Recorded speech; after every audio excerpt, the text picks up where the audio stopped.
शासनानं प्रतिबंधित केलेल्या नॉयलॉन चायनीज मांजाची अवैधरित्या विक्री करणाऱ्या आरोपीस अकोट फाईल पोलिसांनी अटक करून मोठी कारवाई केली आहे। दिनांक 28 डिसेंबर 2025 रोजी police station Akot file Akola हद्दीतील शंकरनगर परिसरात ही कारवाई करण्यात आली आहे।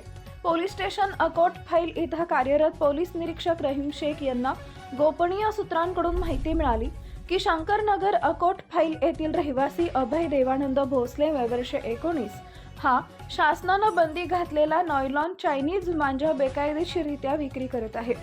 या खात्रीलायक माहितीच्या आधारे पोलीस निरीक्षक रहीम शेख यांच्या मार्गदर्शनाखाली अकोट फाईल पोलिसांनी शंकरनगर परिसरात छापा टाकून कारवाई केली। या कारवाई दरम्यान आरोपी अभय देवानंद भोसले यांच्या ताब्यातून मोनोब्लॉक फायटर असे लेबल असलेले काळ्या रंगाचे प्लास्टिक बंडल ड्रिल असे एकूण 33 नग नॉयलॉन चायनीज मांजा आढळून आला।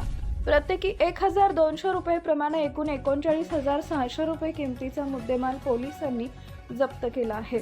नॉयलॉन चायनीज मांजा हा नागरिक, दुचाकी वाहन चालक, पादचारी तसेच पशुपक्ष्यांसाठी अत्यंत घातक असून जीव जाण्या इतपत गंभीर दुखापत होण्याची शक्यता असल्यानं शासनानं त्यावर बंदी घातली आहे। तरीही आरोपींना आर्थिक फायद्यासाठी बेकायदेशीरपणे सदर मांजा विक्रीसाठी बाळगल्यानं त्याच्या विरोधात गुन्हा दाखल करण्यात आलाय। या प्रकरणी पोलीस स्टेशन अकोट फाईल इथं अपराध क्रमांक 616/25 अन्वये भारतीय न्याय संहिता कलम 110-223 तसेच पर्यावरण संरक्षण अधिनियमाचे कलम 4515 अंतर्गत गुन्हा नोंदवण्यात आला असून आरोपीस ताब्यात घेण्यात आला आहे।